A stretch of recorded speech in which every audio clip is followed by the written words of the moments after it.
मेरे को रूल्स पता है, इसीलिए आप अभी मेरे को रूल्स समझाने मत बैठना। अच्छा, इनमें से कौन सा भोजन आमतौर पर सुबह खाया जाता है? सर ऑप्शन के बिना बोल रहा हूँ, ब्रेकफास्ट। ओके।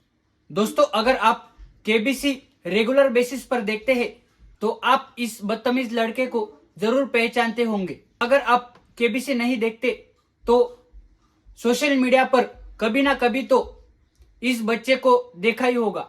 केबीसी में अमिताभ बच्चन जी के सामने बहुत ही बदतमीजी से बात कर रहा है और कई लोग इसे सोशल मीडिया पर ट्रोल कर रहे हैं। कई लोग मानते हैं कि ये बैड पेरेंटिंग का नतीजा है और कई इस बच्चे को इनोसेंट मानते हैं। आइए जानते हैं दोस्तों, ये लड़का इनोसेंट है या एरोगेंट।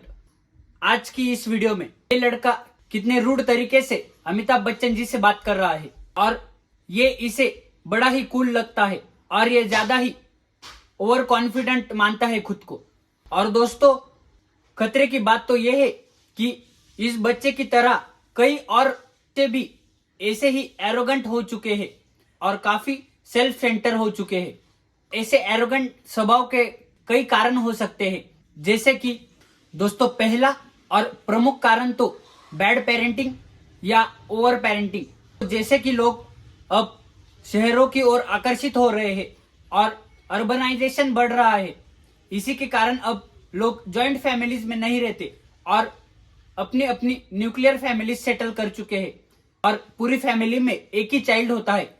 इसी के कारण उसे घर के बाकी लोग जरूरत से ज्यादा अटेंशन दे देते हैं और उसकी एक राजकुमार जैसी परवरिश करते हैं। लेकिन दोस्तों, रियलिटी में बाहर की दुनिया में कुछ और ही सत्य परिस्थिति है और इतने लाड़ प्यार के कारण उसे ना सुनने की आदत भी नहीं होती और जब वो बाहर के लोगों से रिजेक्शन का सामना करता है उस वक्त वो एरोगेंट हो जाता है। दोस्तों, दूसरा बड़ा कारण है लॉकडाउन।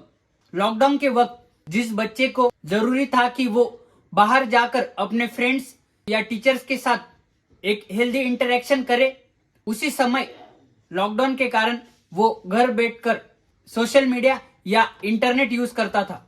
दोस्तों, कई टीचर्स ने बताया कि कोरोना के बाद कई बच्चे वायलेंट और एरोगेंट हो गए और वो अपने टीचर्स से बदतमीजी से बात करने लगे। ये इन टीचर्स का मानना था। दोस्तों, तीसरा कारण है ओवर एक्सपोजर टू टेक्नोलॉजी। दोस्तों, आप भी आसपास के कई बच्चों को मोबाइल एडिक्ट जैसा बर्ताव करते हुए देखेंगे, लेकिन दोस्तों इसमें भी गलती पेरेंट्स की ही होती है। अगर कोई बच्चा खाना नहीं खा रहा या वो किसी चीज के लिए जिद कर रहा है या बाहर जाने की जिद कर रहा है, उस समय पर पेरेंट्स ही बच्चों के हाथ में मोबाइल थमा देते हैं और इसी के कारण बच्चों में मोबाइल का एडिक्शन बढ़ गया है। दोस्तों, चौथा कारण है लैक ऑफ स्ट्रगल। दोस्तों, पहले के समय में जब बच्चा जिद करता था तो उसे उस चीज को पाने के लिए बेहद ही स्ट्रगल करना पड़ता था और उस वक्त बच्चे भी अपने पेरेंट्स की रिस्पेक्ट करते थे। लेकिन दोस्तों, आज की परिस्थितियां बेहद ही अलग है, क्योंकि एक बच्चे को अटेंशन देने के लिए घर के 4-5 लोग मौजूद है। उसके कारण उसे किसी चीज को पाने के लिए बेहद ही कम स्ट्रगल करना पड़ता है या कई बार बिना स्ट्रगल के ही उसे वो चीज मिल जाती है और उसी के कारण वो सोचता है कि हमें तो वक्त पर सब कुछ मिलता है और वो रियल वर्ल्ड के स्ट्रगल से बेहद ही दूर होता है। इसीलिए उसे लगने लगता है कि अगर वो कुछ भी चाहेगा तो उसे वो आसानी से मिल जाएगा। इसके कारण उसकी मेहनत करने की क्षमता कम हो जाती है। दोस्तों, पांचवा कारण है कंपैरिजन और उससे होने वाला कंपटीशन। इन मासूम बच्चों को हर फील्ड में कंपटीशन का सामना करना पड़ता है और दोस्तों, एक रिसर्च में पाया गया कि स्कॉलर स्टूडेंट्स यानी कि जो बच्चे एकेडमिक्स में अच्छा करते हैं अपने आप को उनसे अलग समझते हैं, इसी के कारण वो ज्यादा एरोगेंट होते हैं।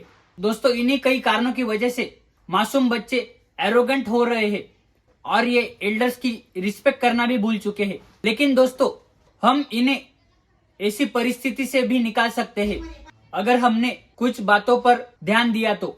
जैसे कि उन्हें हम हर वो चीज जो कि उन्हें मिली है उसे हम रिकॉग्नाइज कर सकते हैं कि उन्हें ये आसानी से नहीं मिला है और दोस्तों, हमें उनके लिए बाउंड्री सेट करनी होगी।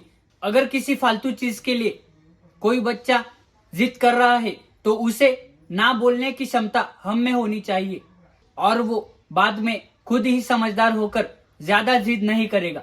और तो और हम उनकी टाइम लिमिट भी सेट कर सकते हैं जिससे कि वो रियल वर्ल्ड में ज्यादा इन्वॉल्व हो, जैसे कि स्पोर्ट्स, सोशल गैदरिंग्स, और वो कम से कम अपना वक्त मोबाइल पर बिताए। इन्हीं कुछ सॉल्यूशन से हम उनका ये एरोगेंट नेचर इनोसेंट नेचर में बदल सकते हैं और ये करना जरूरी हो चुका है। दोस्तों, उम्मीद करता हूँ कि आपको ये वीडियो इंफॉर्मेटिव लगा होगा।